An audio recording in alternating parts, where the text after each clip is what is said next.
जय सद्गुरू मंडळी, मी रंजना तुमचं मनापासून स्वागत करते। तर मंडळी, आज मी मस्त बनवलेला आहे कांद्याची पात। तर कांद्याची पात ही मस्त अशी मूग डाळ घालून बनवलेली आहे। तर भाकरीबरोबर एकच नंबर लागते। तर इथे मी कांद्याची पात ज्याला कांदे असतात ना, तीच कांद्याची पात आपल्याला घ्यायची आहे। म्हणजे आपले ते कांदे टाकून मग खूपच टेस्टी लागते।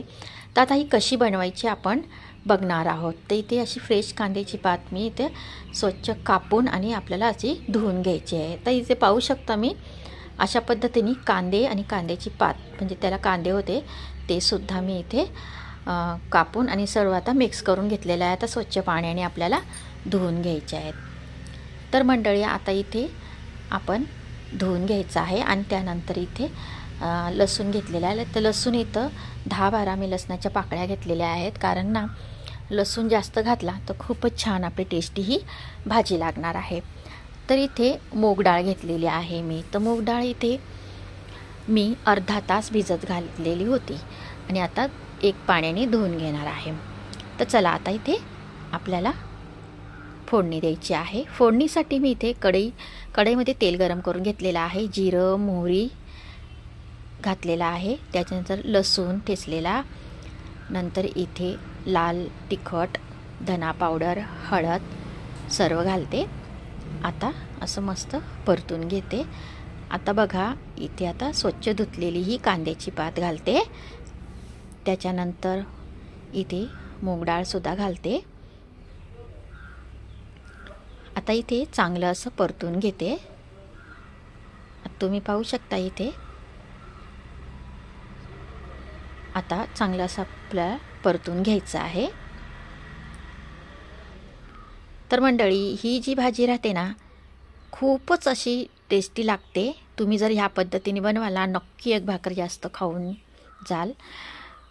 आता आपल्याला चवीनुसार मीठ घालून घ्यायचं आहे। जशी कांद्याची चटणी लागते त्यापेक्षा ही खूपच भारी लागते। आता सर्व मिक्स करून घेतलेलं आहे। तर इथे मी 2-3 मिनिटाकरता एकदम स्लो गॅसवर ही भाजी शिजू देणार आहे। आता बघा, मी इथे मस्त अशी बाजरीची भाकरीसुद्धा बनवलेली आहे। तर याच्याबरोबर तुम्ही तांदळाची भाकरी, ज्वारीची भाकरी, बाजरीची भाकरी खूपच छान लागते। आता बघा, इथे मस्त असं पाणी सुटलेलं आहे आपल्या ह्या भाजीला। आता हे पाणी सुटल्यामुळे आपल्याला इथं अजिबात पाणी घालायचं नाही आहे। आता आपण एकदा ही भाजी अशी परतून घ्यायची आहे आणि परत इथे झाकण ठेवायचं आहे। आता आपण इथे झाकण ठेवलं, पण गॅस आपल्याला थोडा फुल करायचा आहे। आता पाहू शकता तुम्ही 2 मिनिटामध्ये ही भाजी मस्त अशी आपली पाणी सगळं याचं निघून गेलेलं आहे। तर मंडळी, इथे मी आता घालणार आहे या भाजीमध्ये शेंगदाण्याचा कूट। तर तुम्ही मूग डाळ घातलेली असली तर नाही घातला तरी चालेल, पण बघा टाकून शेंगदाण्याचा कूट इथे मी 3 चमचे घातलेला आहे आणि खूप खूप टेस्टी ही भाजी होते। शेंगदाण्याचा कूट जर तुम्ही घातला तर आणखीन खूप टेस्टी भाजी होते। तर चला आता राहिलेली कोथिंबीरसुद्धा घालून घेऊया। तर बघा, तुम्ही इथे फ्रेश अशी कोथिंबीरसुद्धा घालून घेतलेली आहे। आता आपल्याला मस्त अशी ही भाजी सर्वीकडनं परतून घ्यायची आहे। इथं आपली भाजी तयार झालेली आहे। तर पाहू शकता इथे भाजी आपली तयार झालेली आहे। तरी मी इथे अर्धा मिनिट करता इथे भाजी अशी झाकून ठेवलेली होती। तर मंडळी, इथे फक्त अर्धा मिनटं मी भाजी इथे झाकून ठेवले। आता भाजी खायाकरता एकदम तयार झालेली आहे, मस्त बाजरीच्या भाकरीबरोबर।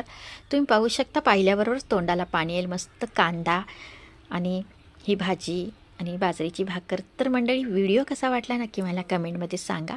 व्हिडिओला लाईक, शेअर आणि सबस्क्राईब करायला विसरू नका मंडळी। आणि तुम्ही पण या पद्धतीने ही भाजी बनवा, नक्की ट्राय करा आणि त्याबरोबर नक्की भाकर खा, खूपच टेस्टी लागते भाकरीबरोबर। तर एक भाकर तुम्ही जास्त खाल इतकी भारी ही भाजी लागते।